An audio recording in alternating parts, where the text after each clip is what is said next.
नमस्कार दोस्तों, एक बार फिर से हमारे YouTube चैनल एग्ज़ाम की तैयारी पर आप सभी का स्वागत है। तो दोस्तों, इस वीडियो में हम कंटिन्यू करने वाले हैं जो हमने हरियाणा जीके के 100 मॉक टेस्ट की सीरीज़ स्टार्ट की है उसी को। आज हम यहाँ पर करेंगे मॉक टेस्ट नंबर 22। कौन सा मॉक टेस्ट है? 22वां।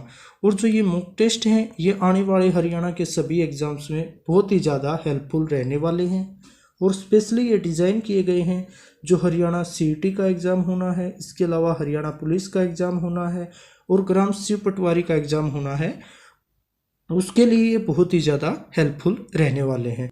तो अगर आप किसी भी एग्ज़ाम की तैयारी करना चाहते हो तो उसके लिए ज्वाइन कर सकते हो हमारे यूट्यूब चैनल एग्ज़ाम की तैयारी को, और नोट्स और पीडीएफ के लिए आप ज्वाइन कर सकते हो हमारे टेलीग्राम चैनल को, जिसका लिंक दिया गया है वीडियो के डिस्क्रिप्शन में, या फिर आप सर्च कर सकते हो एग्ज़ाम की तैयारी।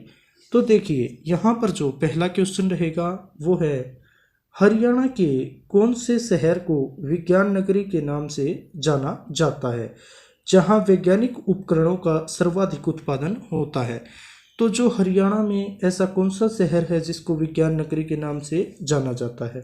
तो देखिए, यहाँ पर आपके ऑप्शन रहेंगे अंबाला, गुरुग्राम, फरीदाबाद या फिर पानीपत। तो जो हरियाणा की विज्ञान नगरी है वो कहा जाता है अंबाला को। किसे कहा जाता है? अंबाला को। और इसका कारण क्या है? यहाँ पर जो वैज्ञानिक उपकरण हैं उनका सर्वाधिक उत्पादन होता है। और आपको ये बात भी याद रखनी है, अंबाला के अंदर भारत के कुल 35% वैज्ञानिक उपकरणों का उत्पादन होता है। कितना? जो अंबाला है, पूरे भारत का 35% जितने वैज्ञानिक उपकरण बनते हैं उनका उत्पादन कहाँ पर होता है? अंबाला में। इसलिए इसे क्या कहते हैं? विज्ञान नगरी, या जिसे वैज्ञानिक सिटी भी बोल सकते हो। इसके अलावा जो अंबाला को मिक्सी सिटी और इलेक्ट्रॉनिक्स सिटी भी कहा जाता है। क्या कहा जाता है? मिक्सी सिटी और इलेक्ट्रॉनिक्स सिटी।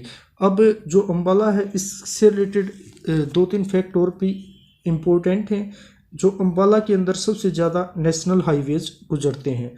हरियाणा में ऐसा अंबाला शहर है जहां से सबसे ज़्यादा नेशनल हाईवेज गुजरते हैं। ये हैं 4 नेशनल हाईवे हैं। NH44, इसके अलावा NH 352, इसके अलावा है NH 152 और NH 65।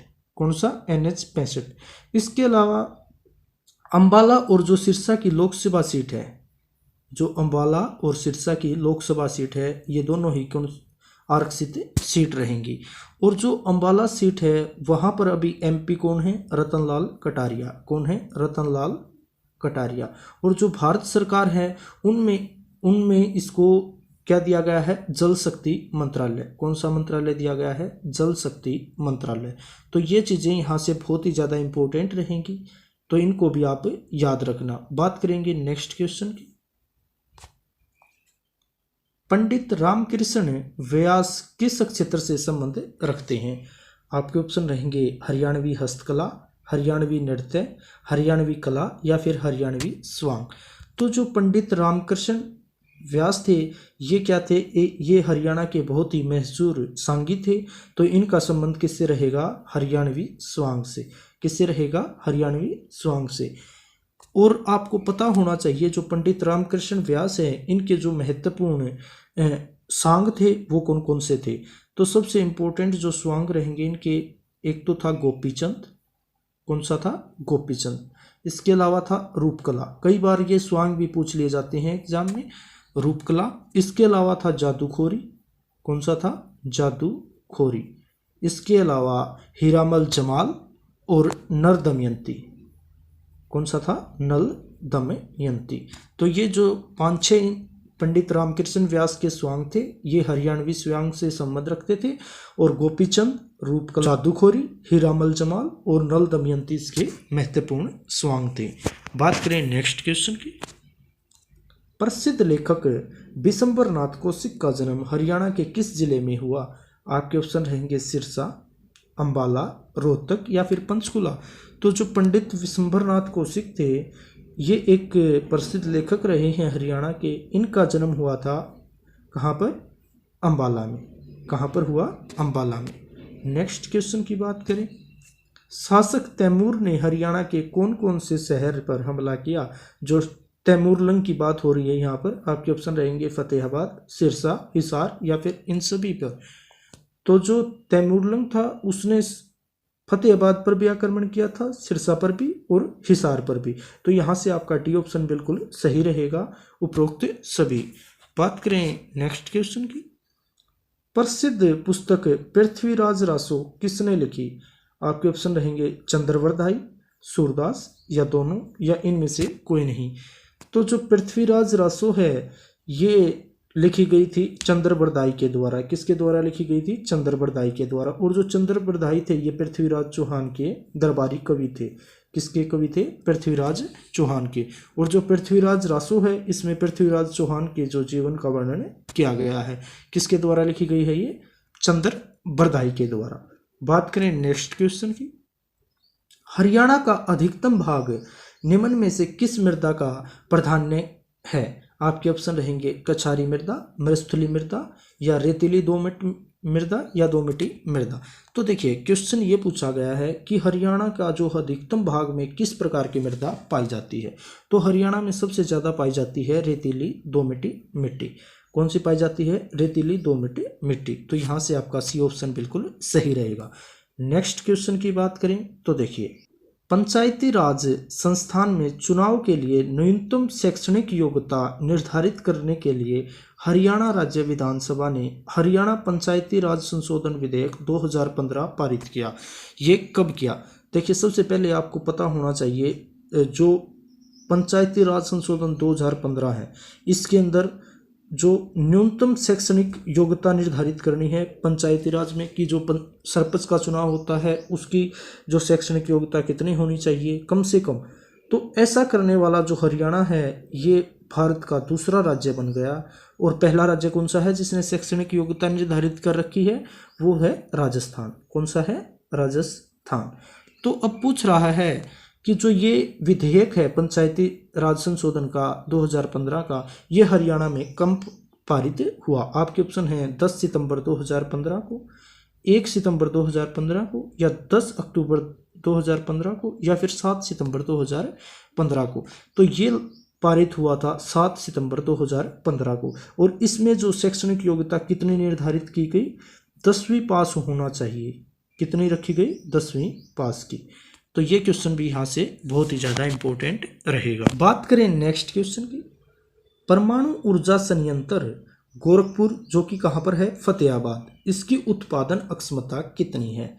आपके ऑप्शन रहेंगे 2800 मेगावाट, 2900 मेगावाट, 2500 मेगावाट या फिर 2600 मेगावाट।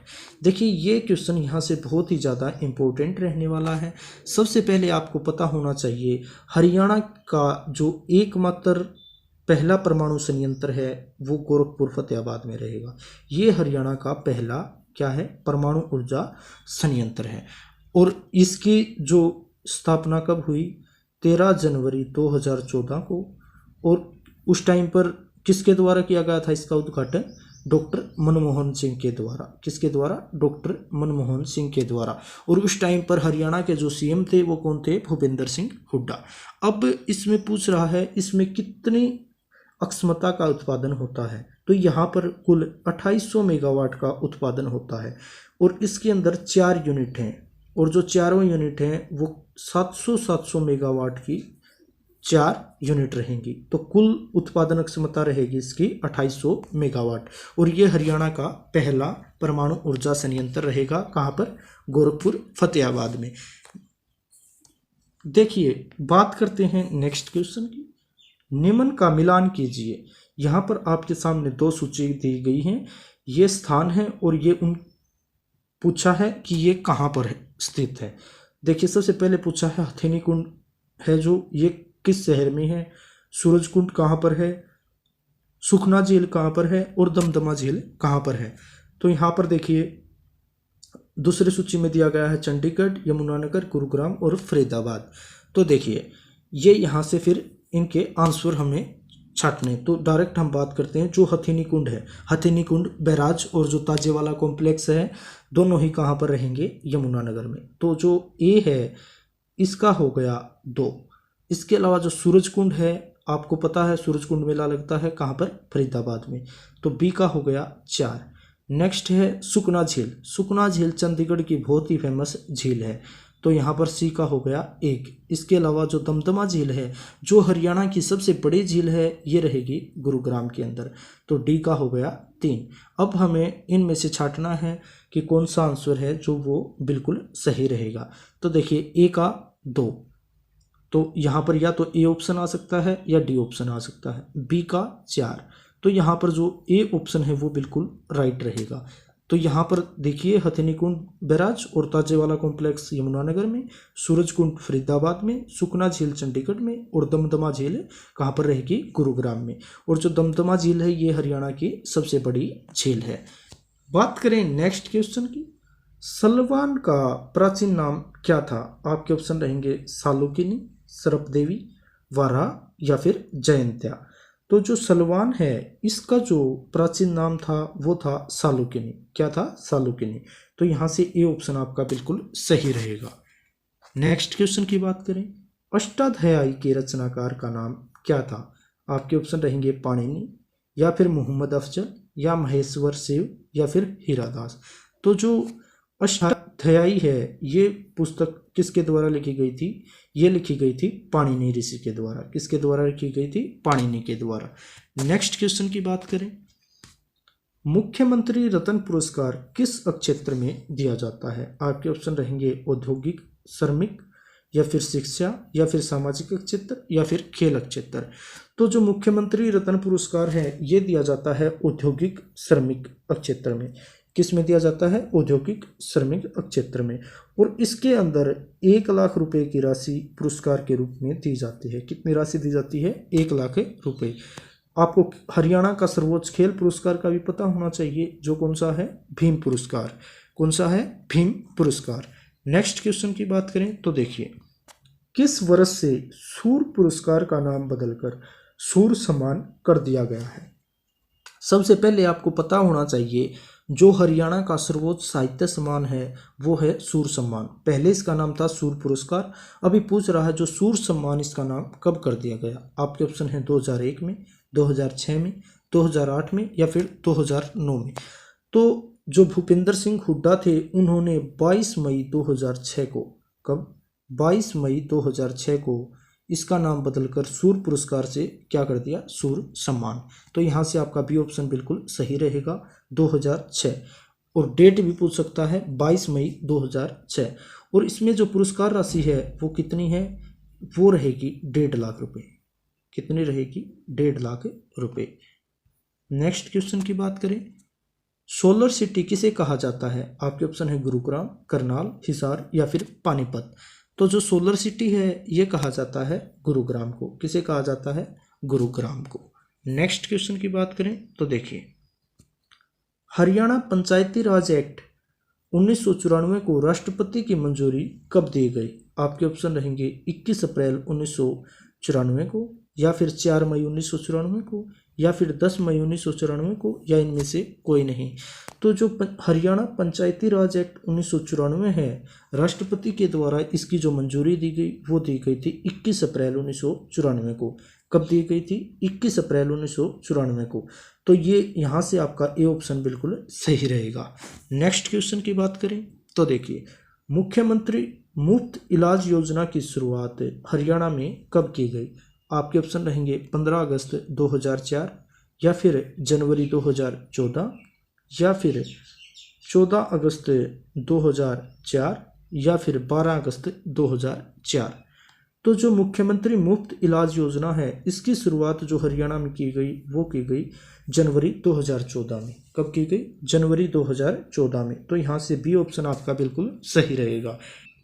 नेक्स्ट क्वेश्चन की बात करें तो देखिए, मिड डे मील योजना की शुरुआत प्राथमिक स्तर पर हरियाणा में कब की गई? आपके ऑप्शन रहेंगे 15 अगस्त 2004 को या जनवरी 2014 को या फिर 4 अगस्त 2004 को या फिर 12 अगस्त 2004 को। तो जो मिड डे मील योजना है इसकी शुरुआत जो प्राथमिक स्तर पर हरियाणा में की गई 15 अगस्त 2004 को। कब की गई? 15 अगस्त 2004 को। और जो मिड डे मील योजना है इसका लक्ष्य क्या है?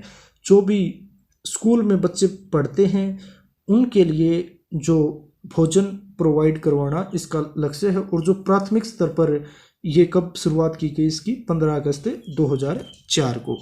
नेक्स्ट क्वेश्चन की बात करें, हर्षवर्धन ने चीन के सम्राट ताओत्संग को दूत कब भेजा?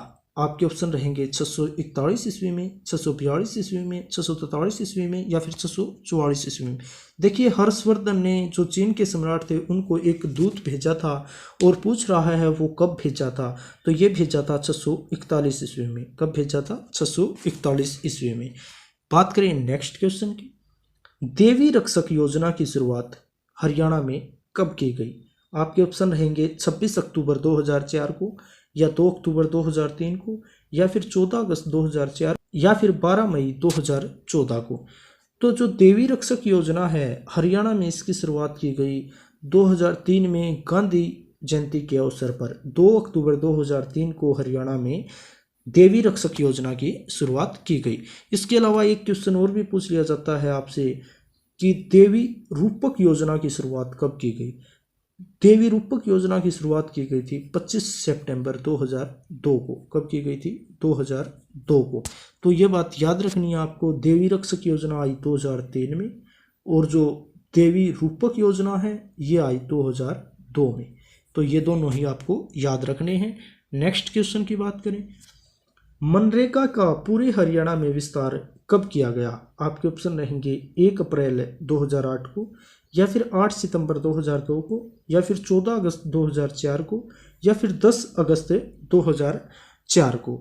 तो जो मनरेगा है इसमें जो पूरे हरियाणा में इसका विस्तार कब तक हुआ था? ये हुआ था 1 अप्रैल 2008 तक। कब हुआ? 1 अप्रैल 2008 को हरियाणा में जो मनरेगा का अच्छे से विस्तार हो गया था। नेक्स्ट क्वेश्चन की बात करें, प्रियदर्शनी आवास योजना की शुरुआत कब की गई? आपके ऑप्शन रहेंगे 8 जून 2013 को, या 25 जून 2002 को, या 14 अगस्त 2004 को, या फिर 12 मार्च 2004 को। तो जो प्रियदर्शनी आवास योजना है इसकी शुरुआत हरियाणा में की गई 8 जून 2013 को। कब की गई? 8 जून 2013 को। तो यहाँ से ए ऑप्शन आपका बिल्कुल सही रहेगा। नेक्स्ट क्वेश्चन की बात करें, कॉन्फेड की स्थापना कब की गई? आपके ऑप्शन रहेंगे 1 अगस्त 2004 को, या 12 जून 2012 को, या फिर 12 अगस्त 2004 को, या फिर 1 नवंबर 1966 को। तो जो कॉन्फेड है इसकी स्थापना की गई हरियाणा में 1 नवंबर 1966 को। कब की गई थी? 1 नवंबर 1966 को। नेक्स्ट क्वेश्चन की बात करें तो देखिए, हरियाणा राज्य सहकारी आवास परिसंघ की स्थापना कब की गई? किसकी बात कर रहा है? हरियाणा राज्य सहकारी आवास परिसंघ है, इसकी स्थापना की बात कर रहा है। आपके ऑप्शन है 7 जून 1973, 25 सितंबर 2002, या फिर 14 अगस्त 2004, या फिर 12 अगस्त 2004 को। तो जो हरियाणा राज्य सहकारी आवास परिसंघ है इसकी जो स्थापना की गई वो की गई 7 जून 1973 को। कब की गई? 7 जून 1973 को। तो यहाँ से ए ऑप्शन बिल्कुल सही रहेगा। नेक्स्ट क्वेश्चन की बात करें, राजकीय राजमार्गों का रखरखाव किसके द्वारा किया जाता है? जितने भी राजकीय राजमार्ग हैं, जो स्टेट हाईवेज हैं, पूछ रहा है उनका रखाव है जो वो किसके द्वारा किया जाता है? आपके ऑप्शन रहेंगे लोक निर्माण विभाग के द्वारा, या फिर ग्रामीण मंत्रालय के द्वारा, या केंद्रीय सरकार के द्वारा, या फिर इनमें से कोई नहीं। तो जितने भी राजकीय राजमार्ग हैं इनका जो रखरखाव है वो PWD के द्वारा किया जाता है। तो यहाँ से आपका ए ऑप्शन बिल्कुल सही रहेगा, लोक निर्माण विभाग के द्वारा किया जाता है राजकीय राजमार्गों का रखरखाव। बात करें नेक्स्ट क्वेश्चन की, हरियाणा की प्रथम पत्रिका कौन सी थी? आपके ऑप्शन रहेंगे हरियाणा संवाद, हरिभूमि, या फिर हरियाणा खेती, या फिर हरियाणा शोध पत्रिका। तो जो हरियाणा की पहली पत्रिका थी ये थी हरियाणा शोध पत्रिका। कौन सी थी? हरियाणा शोध पत्रिका। और ये कहाँ से निकलती थी? ये निकलती थी रेवाड़ी से। रेवाड़ी से कब निकली ये निकली 1966 में। ये भी बात आपको ध्यान रखनी है। जो हरियाणा की प्रथम पत्रिका थी हरियाणा शोध पत्रिका 1966 में निकली, कहाँ से? रेवाड़ी से। नेक्स्ट क्वेश्चन की बात करें, गुरुग्राम से अलवर को जोड़ने वाला हाईवे है जो, उस पर कौन सा पर्यटन स्थल है? आपके ऑप्शन है सोहना, पटौदी, बादशाहपुर या इनमें से कोई नहीं। तो जो गुरुग्राम और जो अलवर को जोड़ता है हाईवे, उसके ऊपर सोहना पर्यटन स्थल रहेगा। कौन सा पर्यटन स्थल रहेगा? सोहना पर्यटन स्थल। तो यहाँ से ये ऑप्शन आपका बिल्कुल सही रहेगा। नेक्स्ट क्वेश्चन की बात करें, निम्न में से किसके उत्पादन में हरियाणा का प्रथम स्थान है? आपके ऑप्शन रहेंगे स्कूटर, ट्रैक्टर, साइकिल या फिर कार। तो हरियाणा में जो सबसे ज़्यादा उत्पादन होता है वो होता है ट्रैक्टर का। किसका होता है? ट्रैक्टर का। तो यहाँ पर आपका बी ऑप्शन बिल्कुल सही रहेगा।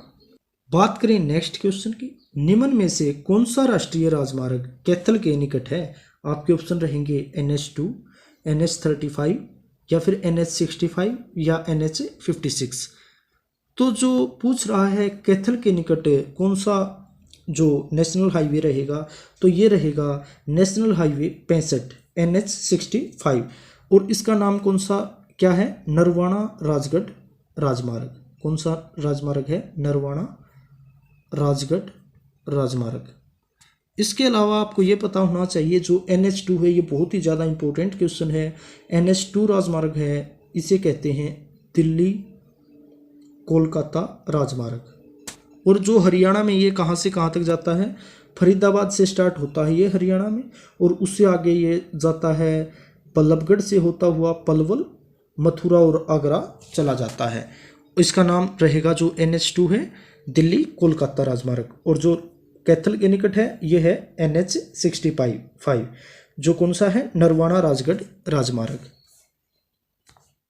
नेक्स्ट क्वेश्चन की बात करें, हरियाणा में किस क्षेत्र में सबसे ज़्यादा बारिश होती है? आपके ऑप्शन है दक्षिण पश्चिम, उत्तर पश्चिम या उत्तर पूर्व या फिर दक्षिण पूर्व। तो देखिए, जो सबसे ज़्यादा बारिश होती है हरियाणा में, ये होती है शिवालिक पर्वत श्रृंखला है उसके निकट। और ये कहाँ पर रहेगी? हरियाणा के उत्तर पूर्व में। इसका मतलब हरियाणा के उत्तर पूर्व में सबसे ज़्यादा बारिश होती है। और जो सबसे कम बारिश होती है वो होती है अरावली पर्वत क्षेत्र में। और ये कहाँ पर रहेगा? ये रहेगा दक्षिण पश्चिम में। यहाँ पर होती है सबसे कम बारिश और उत्तर पूर्व में होती है सबसे ज़्यादा बारिश। और आपसे ऐसे भी पूछ सकता है दक्षिण पश्चिम में कौन सी पर्वत श्रृंखला है? अरावली। और उत्तर पूर्व में रहेगी शिवालिक। नेक्स्ट क्वेश्चन की बात करें, फरीदाबाद से चलकर बल्लभगढ़, पलवल, मथुरा और आगरा किस राष्ट्रीय राजमार्ग में पर आते हैं? आपके ऑप्शन रहेंगे राष्ट्रीय राजमार्ग 1, राष्ट्रीय राजमार्ग 2 या फिर राष्ट्रीय राजमार्ग 3 या फिर राष्ट्रीय राजमार्ग 4। मैं अभी एक क्वेश्चन जो हमने पहले किया था उसी में करवा चुका हूँ। जो NH2 राजमार्ग है जो दिल्ली से कहाँ जाता है? कोलकाता। उसमें आते हैं बल्लभगढ़, पलवल, मथुरा और आगरा। तो ये यहाँ से आपका बी ऑप्शन बिल्कुल सही रहेगा। तो ये था आज का मॉक टेस्ट। और जो ये मॉक टेस्ट है, हरियाणा के जितने भी एग्ज़ाम होने वाले हैं 2-3 महीने में ऑलमोस्ट सभी एग्ज़ाम हो जाएंगे, उनके लिए बहुत ही ज़्यादा हेल्पफुल रहने वाला है। तो अगर आपको वीडियो पसंद आई है तो आप वीडियो को लाइक कर सकते हो, ज़्यादा से ज़्यादा वीडियो को शेयर कर सकते हो।